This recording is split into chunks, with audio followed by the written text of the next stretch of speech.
I just finished watching the Knuckles show, and I'm gonna be honest with you guys, I really enjoyed it. Look, is the show perfect? No. And after a bit of time has passed since finishing it, I do see glaring issues with the series. And I'm not alone in this sentiment. Many fans are not happy with the show. They feel like they've been lied to. Despite the miniseries being titled Knuckles and having his image and name plastered throughout all the marketing, I'd argue that the real main character of the show is Knuckles' sidekick, Wade Whipple. But the thing is, I actually love Wade. His character was one of my favorite parts of the show. His dynamic with Knuckles was hilarious, but also very interesting. I love the way the show uses these two characters to explore the overall themes of the story. So in this review, we'll do just that. I'll analyze the relationship between Wade and Knuckles and how it ties into the main story. And from there, I'll talk about what I loved and didn't like so much in the series. So, spoilers ahead. In the beginning of the show, we see that Knuckles is having a difficult time adjusting to Green Hills. He is a warrior after all, and takes great pride in his warrior tribe heritage, so a place as pedestrian as Green Hills would feel completely foreign to him. Eventually, Knuckles' warrior antics cause some trouble at the Wachowski household, urging Sonic to have a heart-to-heart talk with the Echidna. Sonic tells him that he understands how difficult it must be to adjust into a new world, but Sonic believes that if given enough time, Green Hills and Earth can be home for Knuckles. Hearing all this, Knuckles completely disagrees. He flat out tells Sonic that echidnas don't have homes. An echidna warrior has no home. I only remain on Earth because I made a vow to you and the fox, one I intend to keep. One of the main themes of the Knuckles show is about the value of tradition. Knuckles is the last living member of the Echidna tribe. Knuckles' response to Sonic conveys to the audience how seriously he treats his heritage. Tradition is the only remnant he has from his past, culture, and family. Eventually, Knuckles is met by Chief Pachacamac. I can't say his name. Chief Pachacamac, right? Chief Pachacamac tells Knuckles to pass on the traditions of the Echidna warrior to Wade Whipple. In this moment, we see how tradition not only connects Knuckles to his past, but it also helps him connect to other people, and that by sharing and practicing these customs, the Echidna tribe lives on, even through Wade. In the next scene, Knuckles finds Wade working out in his room, training to compete for a bowling championship in Reno, Nevada. Both Knuckles and Wade agree that it's their destiny to enter the championship. For Knuckles, it was a mission given to him by his chief. But Wade's reason for competing is something more personal. When the two embark on their journey to Reno, one of their first stops was fittingly a bowling alley. It's there Wade confides to Knuckles about the real reason why he's so passionate about bowling. For him, it's a way to connect to his father. When he was a boy, Wade and his dad would go bowling together all the time. All his skills and knowledge of bowling were learned from his father. But tragically, at a TJ Maxx, Wade's father abandons him and his family. This backstory highlights more parallels between Wade and Knuckles. While Knuckles has the traditions of his tribe, Wade has bowling from his dad. Bowling for Wade is what keeps his past alive. Tradition for both of these guys makes them feel at home. When I'm between those lanes, it's like we're together again. Just playing my favorite game with my dad. So bowling is the thing that makes you feel at home in this world? Yeah. I guess it is.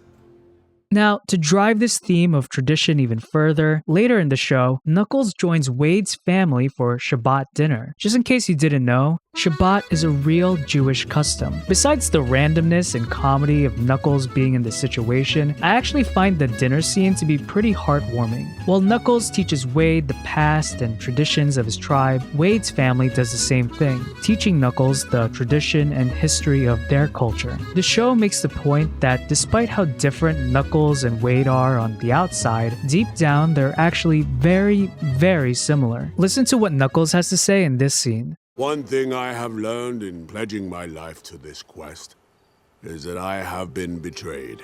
Again, and again, and again, and again. You know how that feels, don't you? To be betrayed. Yeah. Yeah, I know how that feels. Both Wade and Knuckles have been betrayed. With Wade, it was his father, and more recently with Knuckles, it was Dr. Eggman. But despite his past trauma, Wade promises Knuckles they will never abandon him. warrior or not, I'm strong enough to know that I would never betray a friend.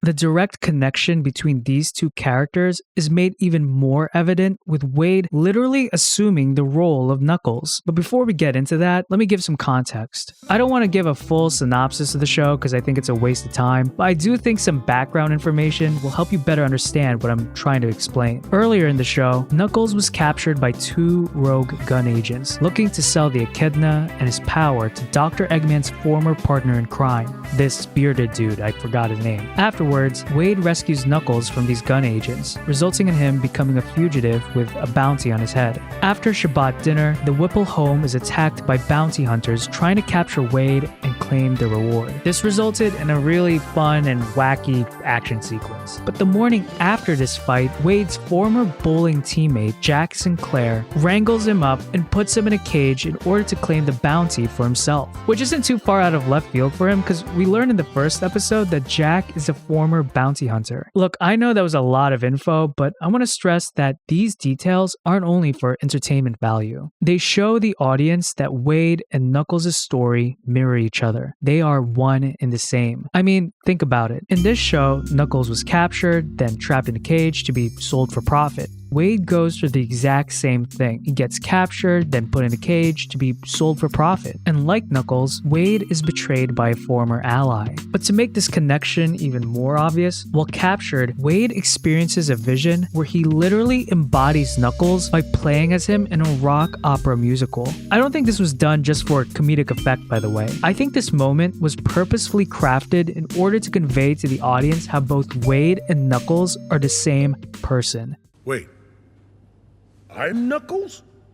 I'm Knuckles! Throughout the musical, we learn more about Knuckles' childhood. We see Wade literally living through what Knuckles experienced as a boy, and how both their past and present experiences are very similar to each other. We learn in this musical that, like Wade, Knuckles lost his father at an early age, and that the absence of a father figure for both our heroes makes them feel like they have to prove their worth. After listening to the powerful voice of Michael Bolton, Wade learns that the true strength of a warrior is courage, and this strength can only be found in the heart. This realization, this power, gives Wade the strength to magically burst through the cage entrapping him and face Jack head-on in a hilarious jousting duel. This warrior's strength will be needed when Knuckles and Wade face their final trial in Reno.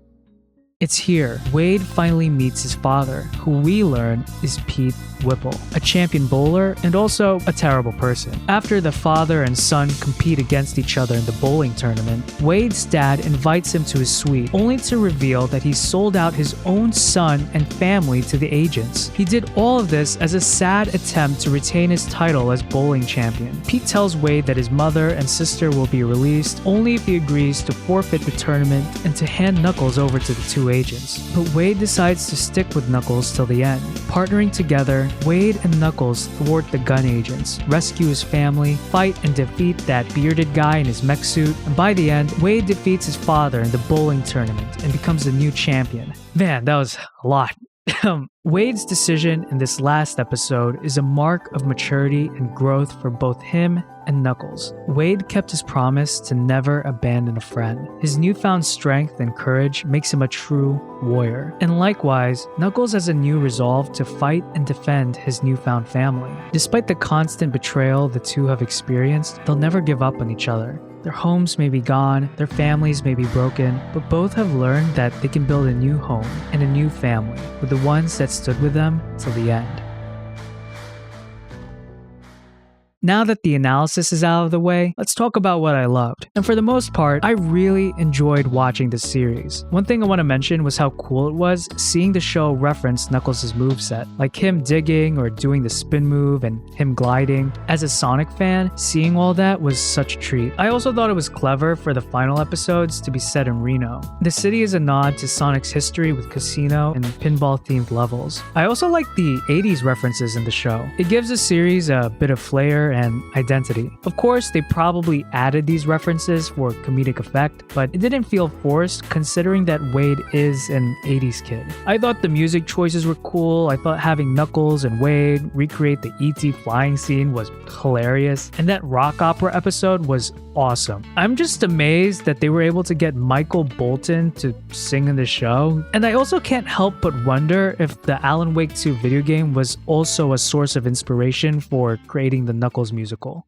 Now, another big reason why I love this series so much is just how funny it is. I just think overall the comedy of the Sonic cinematic universe jives with my sense of humor. You know, with all the wit, the goofiness, the pop culture references, I just love it.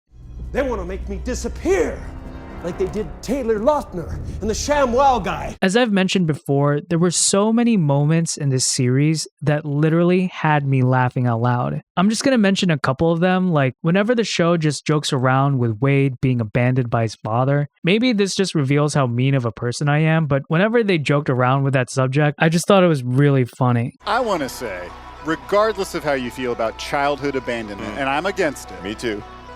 The deals at TJ Maxx cannot be beat. No, I wish my dad left me at a TJ Maxx. Or that moment when Wade and Jack were about to joust and the mailman randomly just had a flare to shoot into the sky. I thought that was so funny, dude. The genre of the show at its core is a road trip buddy comedy with bits of action interspersed here and there. And Knuckles and Wade work so great together. They play off each other so well, with Knuckles playing the straight man and Wade playing the goofball. The Knuckles we get in the Sonic cinematic universe is one of the best interpretations of the character. He's cool, intelligent, and stoic. The traits similar to the Knuckles I grew up playing with. The Sonic cinematic universe was clever in how they were able to use these characteristics to create humor, and how this comedy also resembles how Knuckles is characterized in the modern games. Knuckles in the cinematic universe is basically like Drax from Guardians of the Galaxy, a guy who's so focused on his mission and has been alone for so long that his seriousness and lack of social awareness lends itself to hilarious moments. This place is beautiful, huh?